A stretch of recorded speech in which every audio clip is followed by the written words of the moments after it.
YouTube family. Welcome to my channel.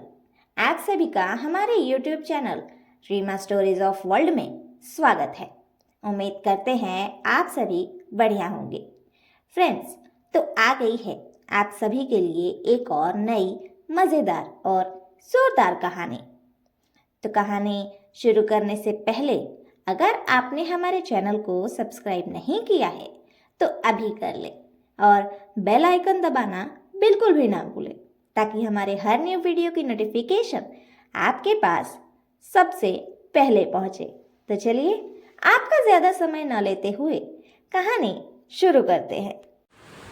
शहरी बहू और गांव वाली बहू की पार्टी के कपड़े। बहुत पहले की बात है। ये कहानी है दो बहनों की, रिधिमा और ख्याति की, जो कि दोनों सगी बहनें थीं, लेकिन हमेशा सौतेली बहनों की तरह लड़ती रहती थी। दोनों में किसी भी बात पर प्यार से बात ही नहीं होती थी, बल्कि हमेशा लड़ाई झगड़ा यही होता रहता था। इन दोनों के लड़ाई झगड़े से इन दोनों के माता पिता रंजना और राधेश्याम दोनों ही बहुत दुखी रहते थे। रिधिमा को गांव पसंद था, गांव का माहौल पसंद था, लेकिन ख्याति जो कि बड़ी बहन है, उसे शहर और शहरी माहौल पसंद था। दोनों की लड़ाई से तंग आकर दोनों के माता पिता ने एक फ़ैसला लिया कि बड़ी बहन ख्याति को शहर भेज दिया जाए, उसकी मौसी के पास, और रिधिमा छोटी बेटी अपने माता पिता के पास ही गांव में रही, क्योंकि उसे वो बहुत पसंद था। रिधिमा और ख्याति की मौसी बहुत दिखावा करती थी। उसने ख्याति को अपने पास बुलवा तो लिया, पर उसे एक भी सही संस्कार नहीं दिए। खर्चा पैसा सब कुछ गांव से उसके पिताजी चला देते थे। जो थोड़ा बहुत कम पड़ता था वो रिधिमा की मौसी ख्याति को दे देती थी, लेकिन फिर भी वो उसे बहुत भड़काती रहती थी। दोनों बहनों की बीच की दरार को मिटाने के बजाय और भी गहरा बनाती थी। वक्त बीतता गया, दोनों ही बड़ी हो गई। अब माता पिता ने सोचा कि दोनों की शादी करवा देनी चाहिए, लेकिन उसके लिए तो ख्याति को भी गांव में आना ही पड़ेगा। ख्याति गांव में आ जाती है और अब ख्याति के रिश्ते की बात चलने लगी थी। लड़के वाले ख्याति को देखने आए और सबके सामने भी ख्याति हमेशा रिधिमा पर हुक्म चलाती रही। लड़के वालों ने भी ये चीज़ देखी। हाँ, उन्हें ख्याति की इस हरकत से प्रॉब्लम थी, पर उन्होंने सोचा कि शादी के बाद वहाँ रिधिमा थोड़ी होगी जो ये हुक्म चलाएगी। पर किस्मत का करिश्मा तो देखो, लड़के वालों के छोटे बेटे को रिधिमा को देखकर पहली नज़र में ही वो पसंद आ गई और उसने कहा कि मैं रिधिमा से शादी करना चाहता हूँ। सबके सामने ये बात हुई और दोनों बहनों का रिश्ता एक ही घर में तय हो गया। बड़ी बहन बनी बड़ी बहू और छोटी बहन बनी।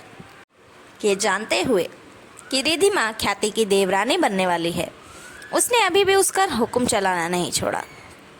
वो यही कहती रही कि यहाँ भी तो मुझसे छोटी है और वहाँ भी छोटी है, तो अब तुझे मेरी हर बात माननी ही होगी।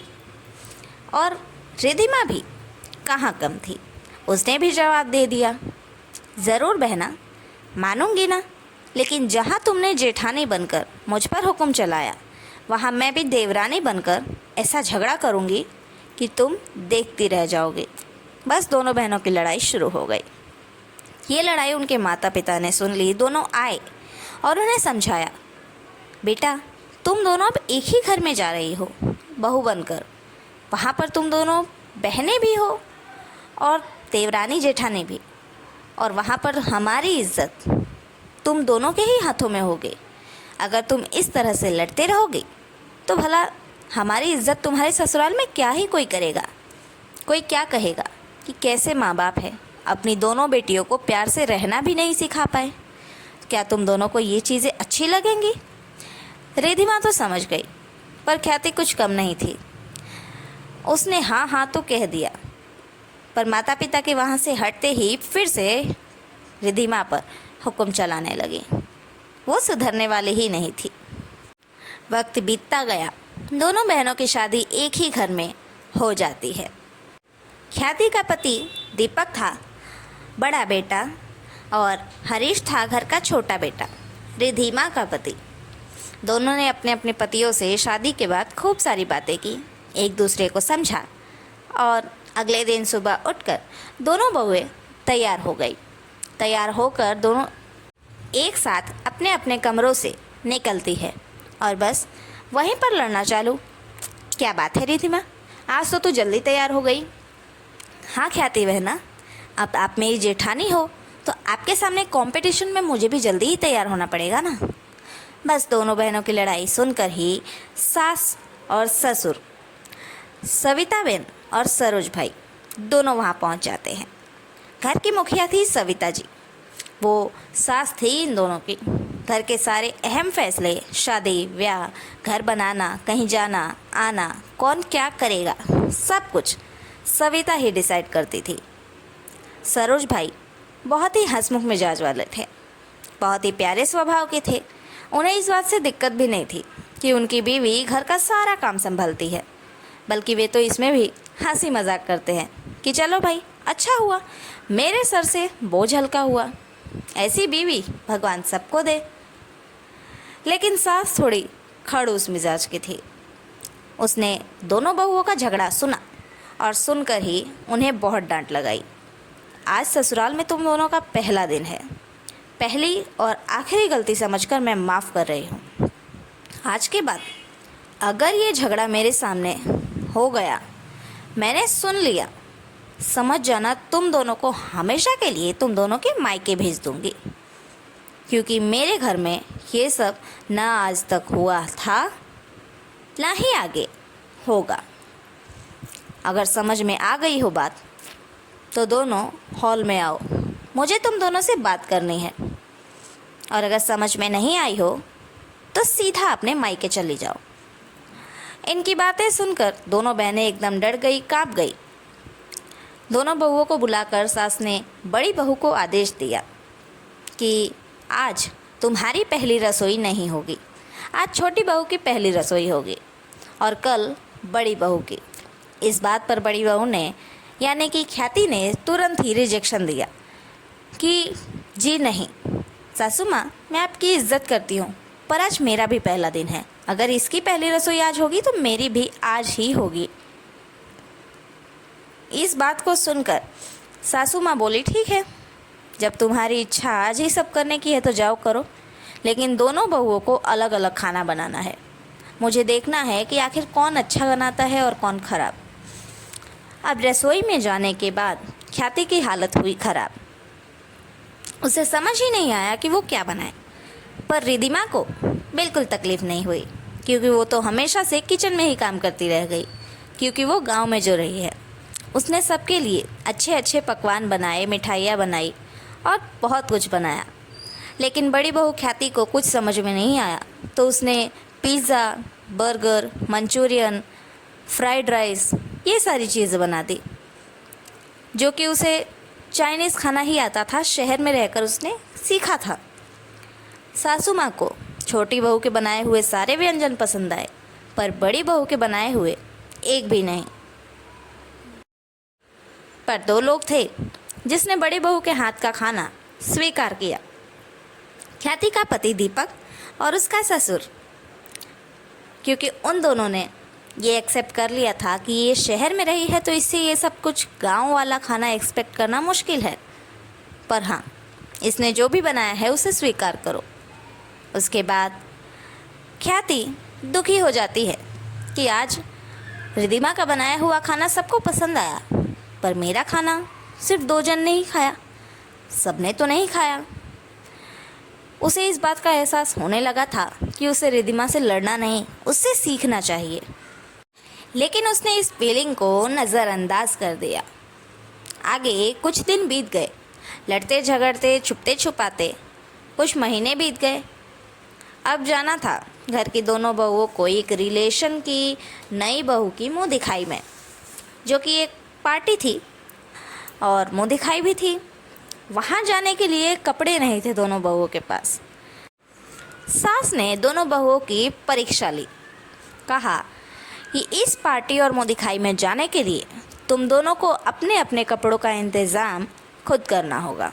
हाँ, तुम दोनों को जो भी चीज़ें, सामग्री, पैसे जो भी लगेंगे वो मैं दूँगी, पर दोनों में जिसका कपड़ा, जिसकी ड्रेस सबसे ज़्यादा अच्छी होगी वो मेरी बेस्ट बहू कहलाएगी और घर की चाबियाँ उसी के हाथ में जाएंगी।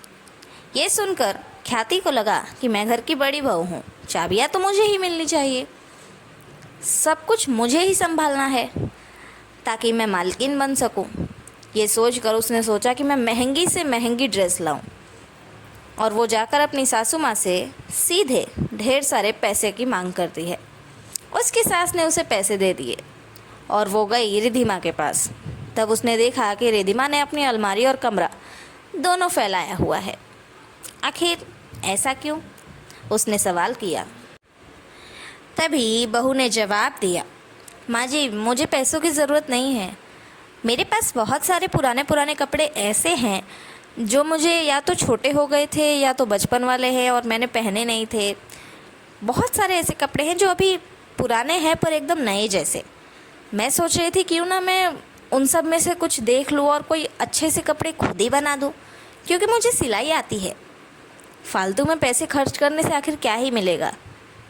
जो भी चीज़ घर में है, अगर उससे हम अभी अपना काम निकाल ले तो आगे जाके वो पैसे तो घर में काम आएंगे ना। ये बात सुनकर सास खुश हो जाती है और वहाँ से चली जाती है। 3 दिन का समय था दोनों बहुओं के पास।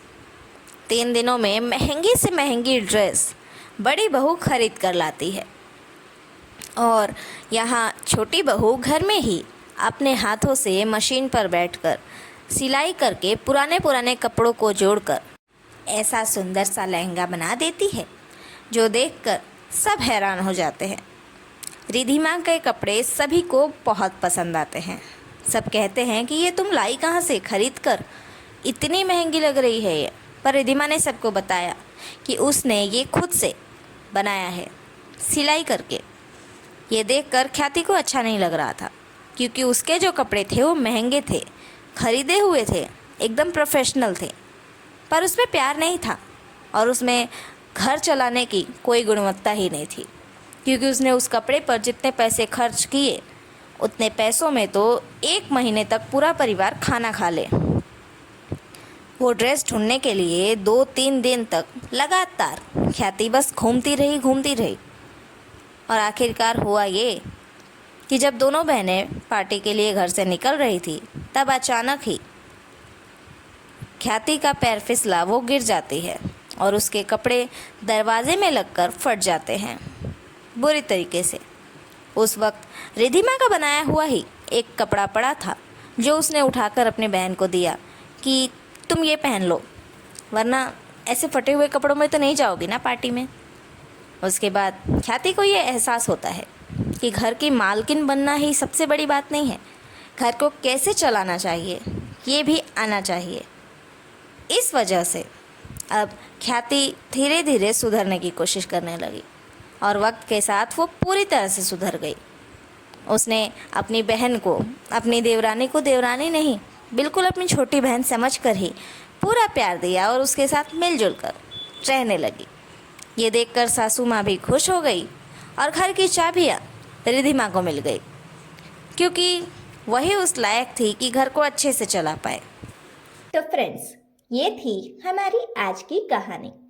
आप सभी को कहानी कैसी लगी ये कमेंट बॉक्स में ज़रूर बताइए और कहानी अच्छी लगी हो तो ज़्यादा से ज़्यादा शेयर ज़रूर करें। Thank you.